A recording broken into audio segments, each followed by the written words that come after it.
پس له هغه چې یوه امریکایي پروفیسر کم چې د پوهنتون استاد و یوه اوږده بیانیه ایراد کړه نو یې خپل قلم او کاغذونه سره ټول کړل او د سالون هغه طرف ته وررهي سو چې هلته مسلمان محصلین ناست وه.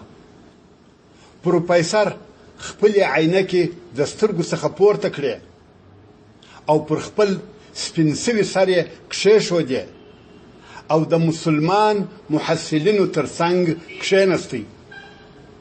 بیا یې په هغه خپل آرام طبیعت سره محصلینو ته مخ ور واړاوه او د مقدمې پر ډول یې ورته وویل: د مخه تر دې چې زه په خپلو اصلي خبرو شروع وکړم غواړم چې دا درته معلومه کړم چې زما د خبرو مقصد دا نه دی چې تاسو ته عتاب او سرزنش درکړم یا ملامتي درته ووایم، بلکې فقط څو پوښتنې دي چې زما په فکر کې راګرځي او غواړم چې د هغو پوښتنو دپاره جواب پیدا کړم. نو یې وویل: 20 کاله د مخه هم زموږ سره مسلمانان محصلین موجود وه او ما عادت ورسره نیولی و چې کله به مې خبرې کولې یوه د دوی به په لاس سره داسې اشاره وکړه چې د لمانځه د ادا کولو دپاره به یې اجازه غوښته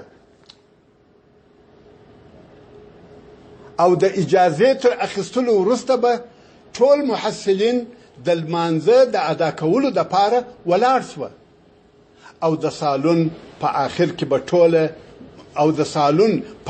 کې به ټولو یو ځای لمونځ ادا کړی او دغه کار به یې زما په ټولو بیانیو کې کاوه او هیچا د دوی پر منع کولو جرأت نسوای کولای. نو اوس څه شي تغییر وکړي او زه ولې هغسې خلک نه وینم؟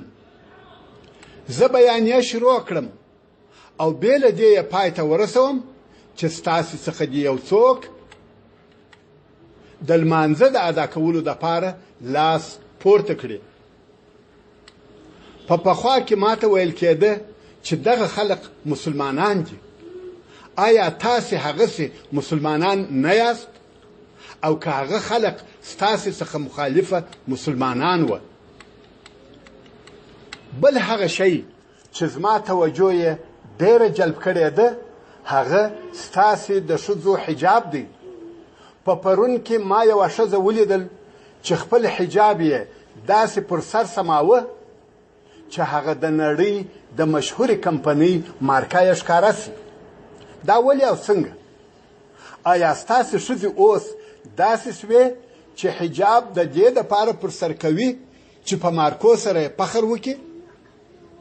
په پخوا کې خو ماته داسې ویل کېده چې د مسلمانانو ښځې حجاب د ستر، حیا او حشمت دپاره پر سر کوي، مګر اوس داسې معلومیږي چې دغه حجاب د فخر او رقابت دپاره پر سر کیږي. آیا هغوی زموږ څخه حقیقت پټاوه او که تاسې بل قسم مسلمانان یاست؟ پروفیسر نور هم وویل: زما د دغو خبرو څخه بل مقصد نسته، فقط غواړم چې په دغه واقعیت مې وپوهوئ، ځکه زه دغه فرق او توپیر ته اریان پاته یم. د حاضرو مسلمانانو سترګې کښته وځړېدې. څوک کولی سي چې سر پورته کړي؟ پروفیسر له سالونه ووتی او د ده خبرو د خلقو په فکرونو کې طوفانونه جوړ کړي وه. اوس تاسې ووایاست چې آیا د مسلمانانو دپاره دا پکار او ضروري ده چې خپلې پیغلانې او ځوانان د عقلونو د پخولو دپاره لندن او امریکا ته ولیږي او که یې د قرآن مجید پر اسلامي لارښوونو برابر کړي؟